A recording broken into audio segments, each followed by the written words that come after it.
Is it recording? Yes, it is. What's up, guys? Welcome back to Smith's On Demand. This is Couch Conversations, and today we're going to be talking about our second miscarriage. As y'all know, we decided, about a year ago, that we were starting for baby number one, and we created a video back in January, I believe, of our experience going through miscarriage number one. But this experience was different, so we're gonna talk about it. But before we jump in, babe, look at this background. Yes. Can we just talk about the before and after? Like our videos? Yes. So this is what it was looking like before. It was very black and white. I mean, it doesn't look bad. I just feel like this setup with like the texture of like the paneling and it's such a vibe. And my contribution, a new lens that gives us that nice blur in the background and effect. It's just, we did that. Teamwork, baby. Teamwork. We did that. I forgot. We did get a new camera. Lens. Oh, yeah, lens. Same difference. But yeah, so it's beautiful, and we're both very happy with our investments and purchases. So. Yes, we are. Anywho, let's talk about miscarriage.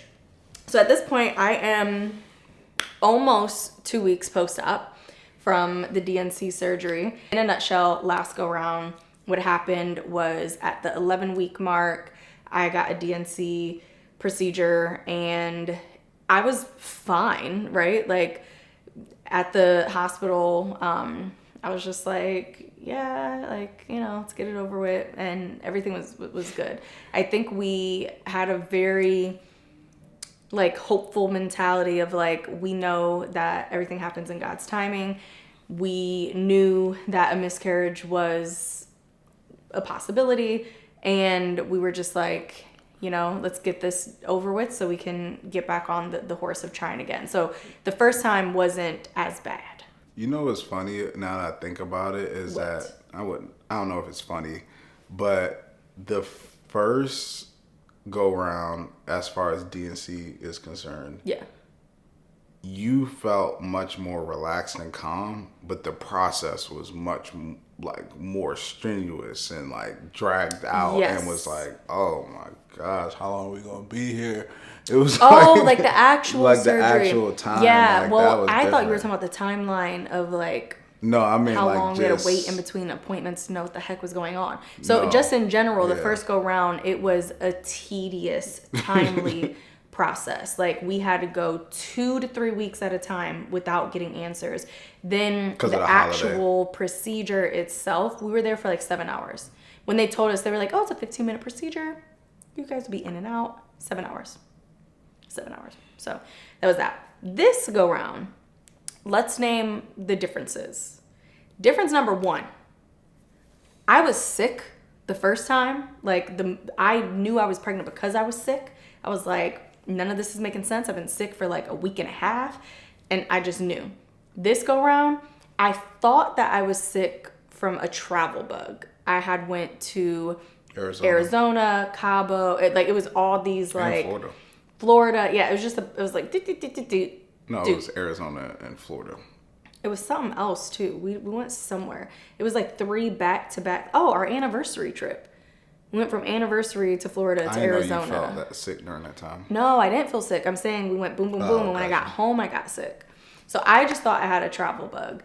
It felt like the flu on top of food poisoning, on top of menstrual pain, on top of I just had an attitude like a mug. It was just not cool.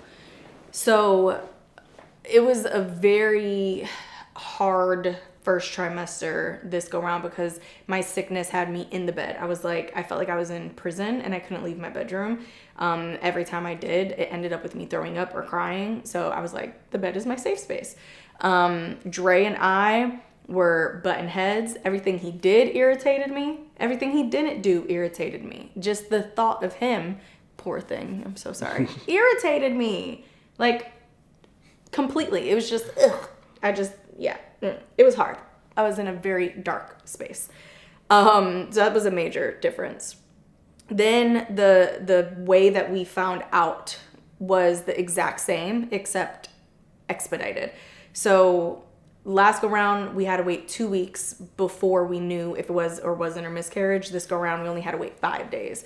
So like went in, they heard a heartbeat. We heard a heartbeat. We have a video of it. I'll show y'all a little clip right here. It was faint. Yeah, it was very much like there 1 minute, not there the next, which is kind of creepy because like I'm sitting there and I'm like, so is it just literally dying while we're sitting here? Like, can you at least get this thing out of my vagina? Like, it was just, ugh, God, it sucks. But anywho, once that was the dilemma and she's like, we don't know, come back in a week and we'll know for certain.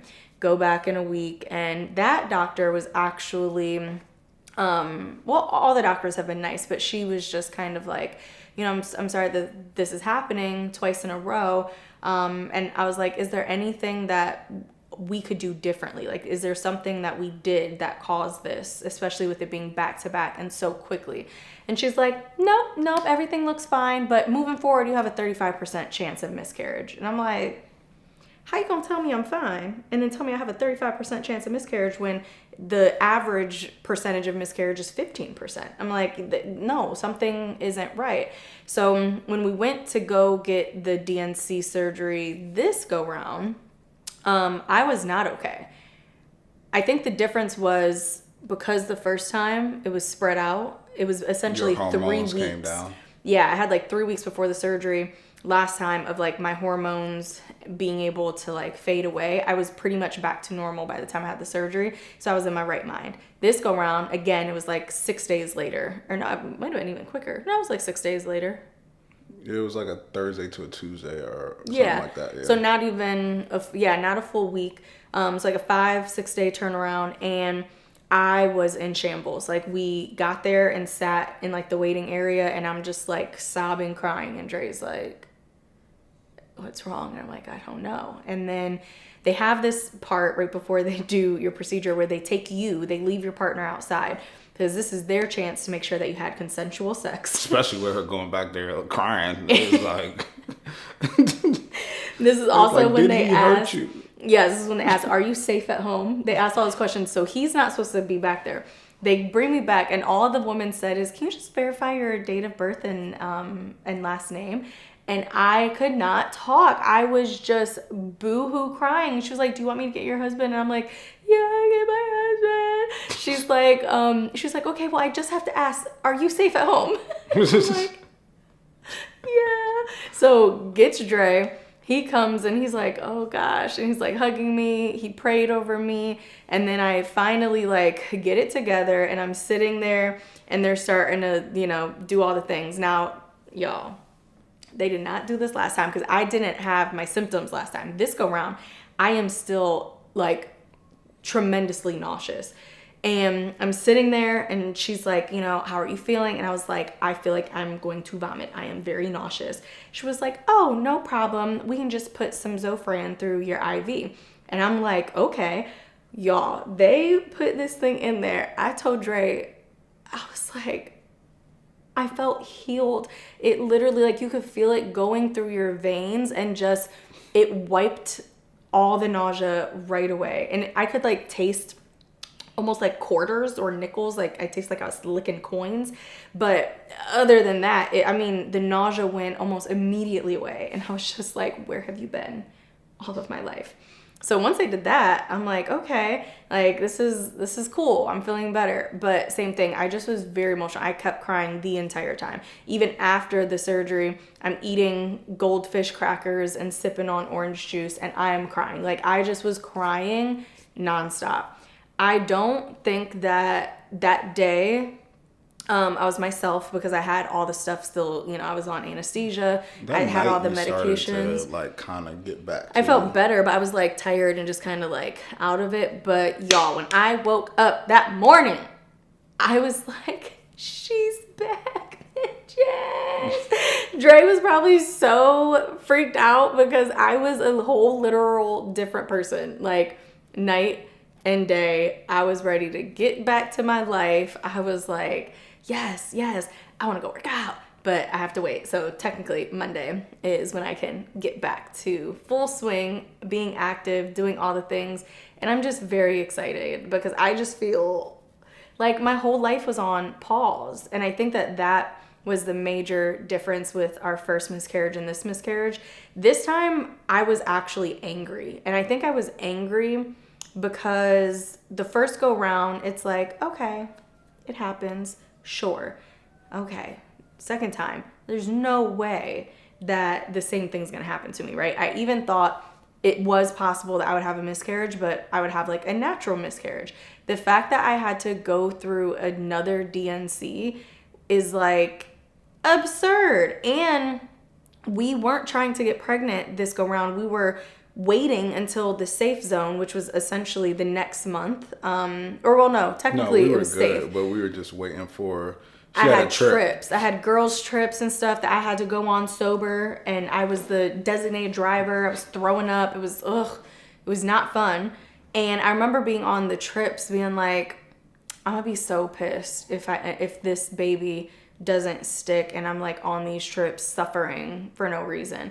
And yeah, it sucks. But anyways, the second time, I think because it happened again and it happened the exact same way, but my experience was like twice as worse with me, how I was feeling. It just felt like I was being robbed of my time. Like, I was literally that week, the week that we found out we were going to need surgery to remove it, we hung out with our couple friends, Jeremy and Rachel, who literally any day now should be giving birth to her baby. The due date was like 3 days ago. No, a little bit more than that, like 4 or 5 days ago. But here we are sitting with them. I had gotten pregnant at the same time as her. We told each other that we were pregnant together. And I'm like witnessing her full term about to have her baby. And here I am going on my second miscarriage. So it makes you realize like, wow, a whole year has passed. And I've wasted a year being sick, being pregnant, not being pregnant, being pregnant, not being pregnant. It just feels like this unfair roller coaster. But at the same time, the thing that brought, I think, me and Dre back to a space of like just complete gratitude. And I remember we said this to the woman when she told us, she was like, you guys are taking this so well. Like, and I'm like, I mean, we've been through it already. And I was like, the good thing is I'm 32, not 42. And I don't mean that in any shade or shameful way to women who are in their 40s trying to have babies. What I'm saying is I still have more than enough time and I'm healthy and I'm able, at least we're able to get pregnant. There are women out there, no matter what their age, who are suffering just trying to do the thing that we were created to do. And that's a whole different level of like grief and sadness and struggle. And so even though miscarriage sucks, I'm like, we still have so much to be grateful for. And time is, not against us in this case. Like, women are having babies into their mid and late 40s. So it's like, it's going to happen for us. And I think that that's where our heads was like, it's happening again. And yes, this sucks, but like, it's going to be okay. I think I was so angry because of my hormones. Now I'm going to let Dre talk because I've been talking this entire time. It's a which skill. Makes sense. It's more of it was more of like a me thing, But let's talk about for you, what the difference between like the process, this go around, like how did that feel to you going through like being there as my support system for the surgery, where first time go around I was like A1 good myself to like the second time I was like falling apart. Yeah, it's definitely challenging. I would say now dealing with our second miscarriage, what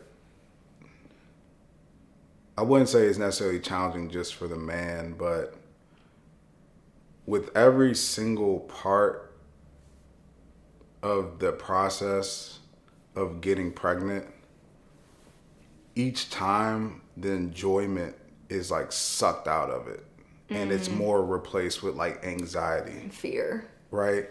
So it's like, the first time you get pregnant, you're excited, right? Extremely happy. You're telling people. Then if you have a miscarriage the first time, then the second time you get pregnant, it's less excitement and more just like anxiety and fear. What will happen? Will this go full term? What are the issues? Especially with number 2, because number 2 is kind of your factor, kind of your thing to know is there something really wrong? Or was it just the first time was bad luck, right? So there's anxiety around there. Then when you have the second miscarriage, now going into number 3, you even have less excitement, right? It's just more anxiety and fear. And the thing about going through your second miscarriage and preparing for number 3 of trying to get pregnant is that the excitement kind of goes away because now we know we are able to get pregnant, right? Part of the excitement of getting pregnant is like, see the 2 lines, baby's coming. But now when you're trying for baby number 3, you know you can get pregnant now. So even the excitement of the 2 lines and knowing that you're pregnant is like, I mean, we've tried before. The excitement of being able to be pregnant kind of goes away because like we've been here before, right? And that's part of some of the issues that we had and why I told her in her first trimester why it may have felt like I was a little disconnected, because I was trying to put myself mentally in a position of this isn't real yet. And I told her before, I was like, I feel like you're pregnant, but I don't feel like a baby is coming yet. And for me, it means like I can tell like she's going through the symptoms, all that, but like an actual child is coming into our lives, I do not have that feeling yet. So therefore, in my brain, I'm not even thinking about it in that way or preparing for it in that way. So that was truly the difference between like 1 and 2 is just the excitement for it goes away, and it's more filled with anxiety and fear and just a more stressful environment that happens around you that makes it very tough. And then also from a male perspective, it's like trying to understand, it's like somewhat impossible to know what your wife needs in the situation, because I think she's still processing how she feels, right? Like somebody might say in the moment, I'm okay, I'm doing okay, I'm doing fine.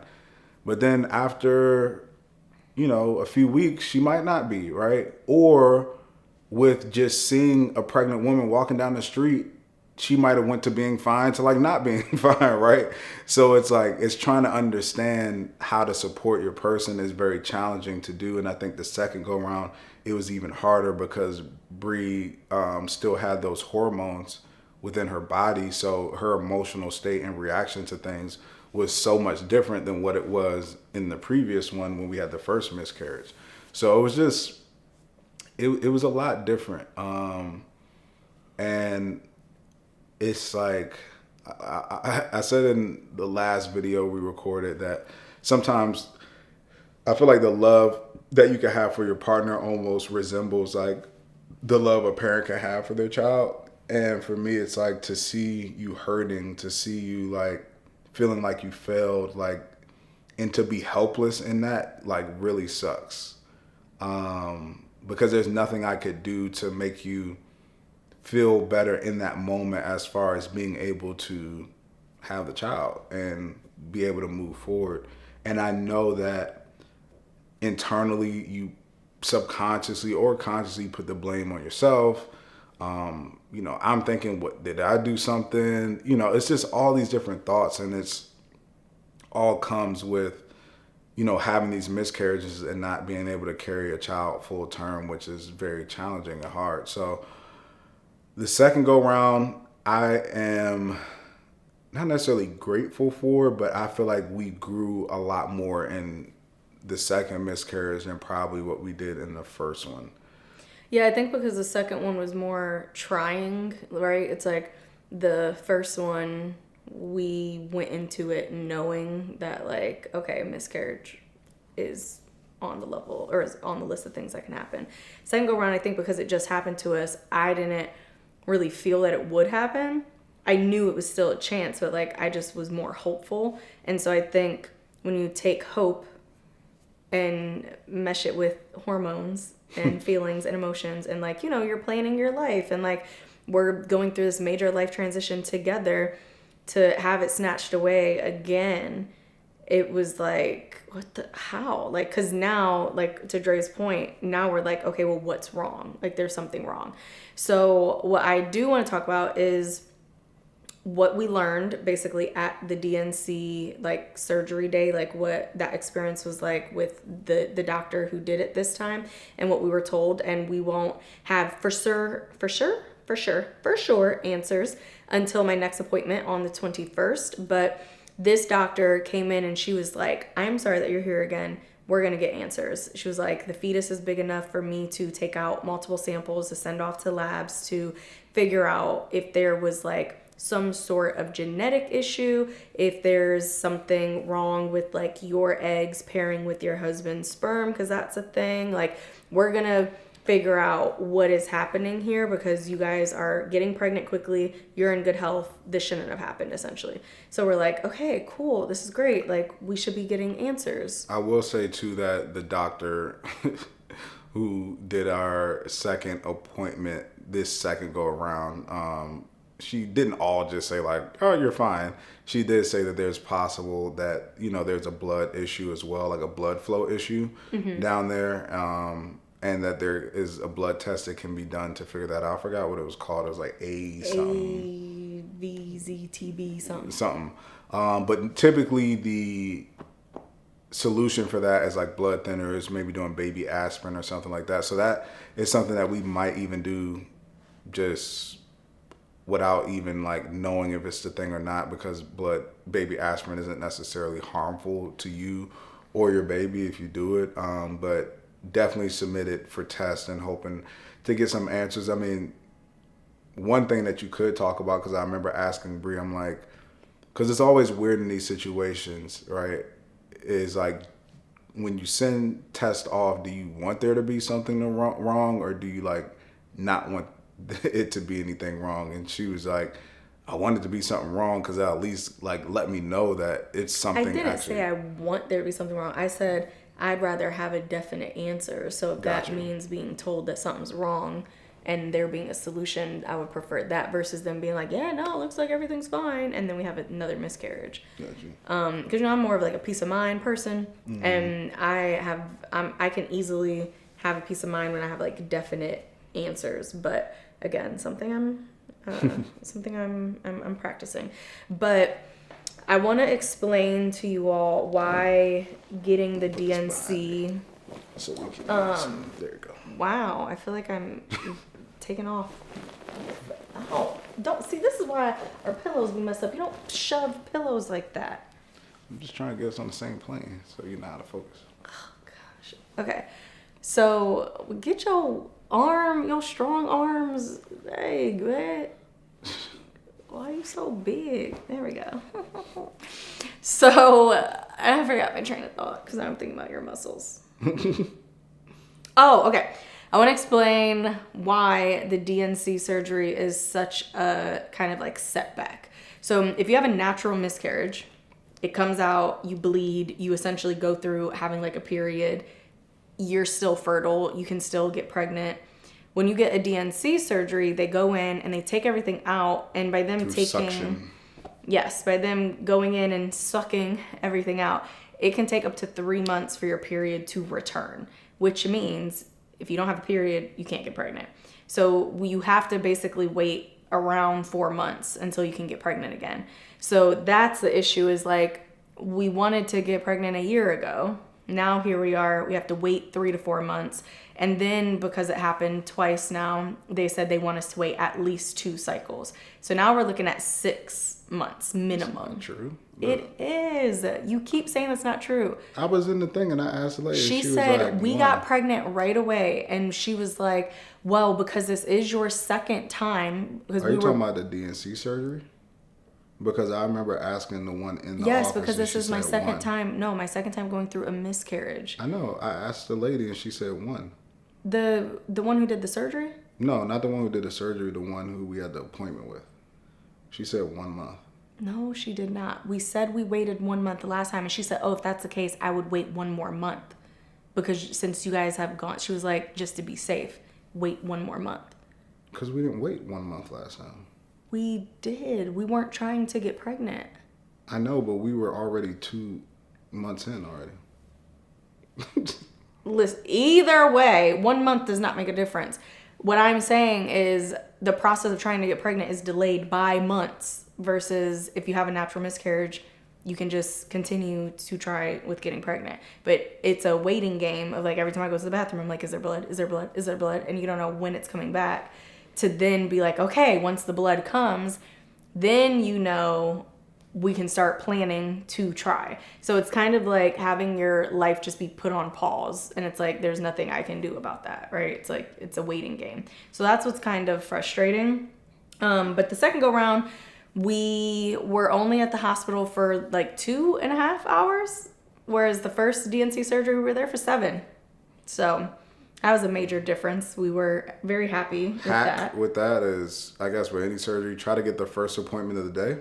Yes. Because then it makes a big difference. That makes it go faster. If you get like midday or something, you might be there forever. I also had better snacks this time. Goldfish and apple juice. It was very scrumptious.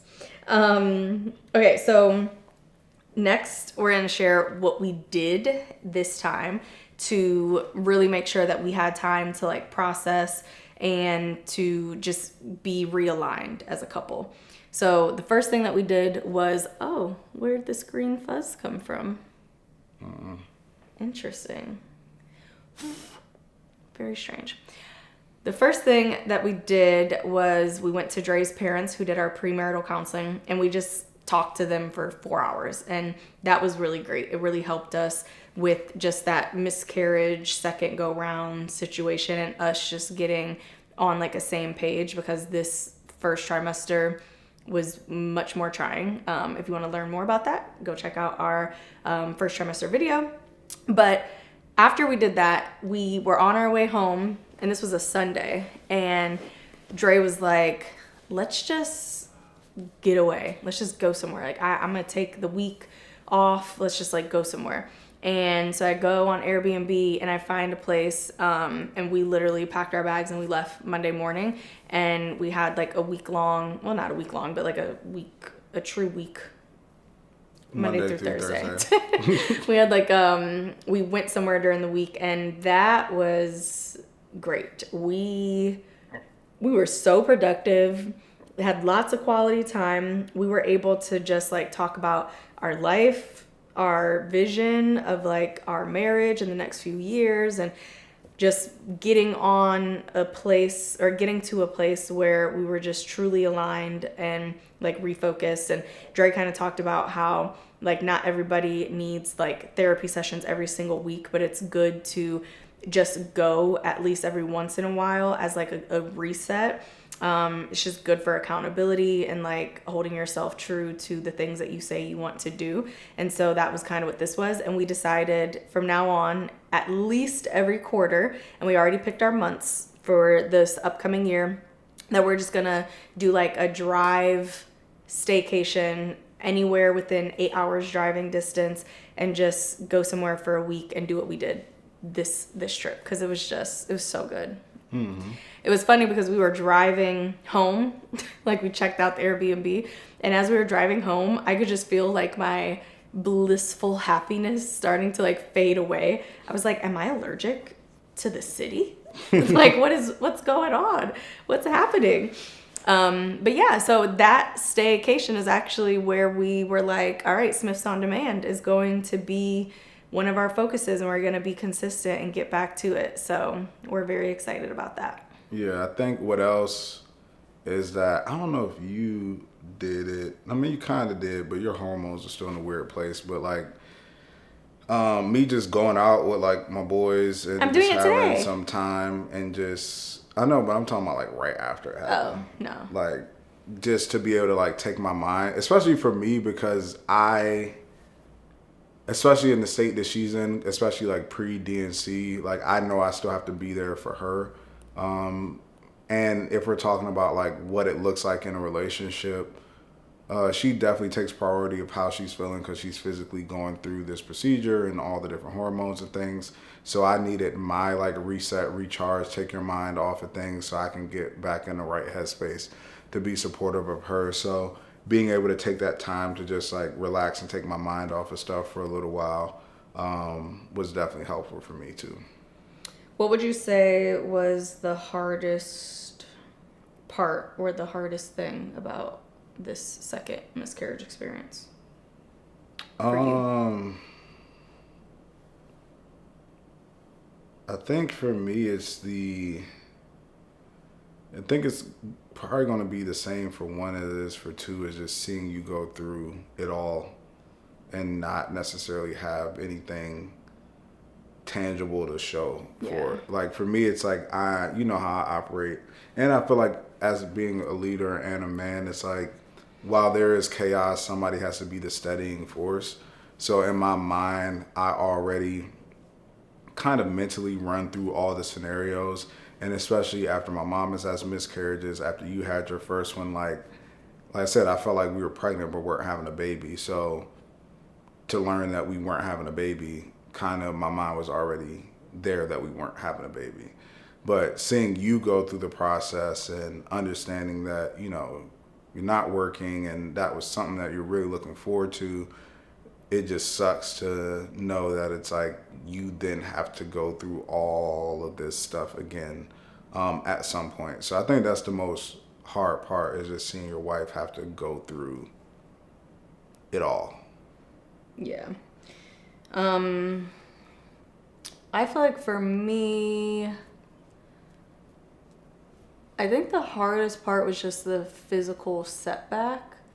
Like, I mean, you know this, but like I gain and lose weight very easily. Well, I gain weight very easily. I feel like not being active, not being like a part of my normal routine, I just felt a physical setback of like, now I feel like on Monday, once I am cleared to work out again, I'm feeling like I'm kind of starting from like a negative number, and like I have to like make up for all of this time. And it's like to feel like, oh, I gotta make up for all that time, all to basically go through it again. You know, it's like, because at some point I'm gonna be pregnant again, and if I was sick both times, the first two go rounds, why would I think I wouldn't be sick to some degree, you know, the third time? So it's kind of like, how do you wrap your mind around this like pause, play situation?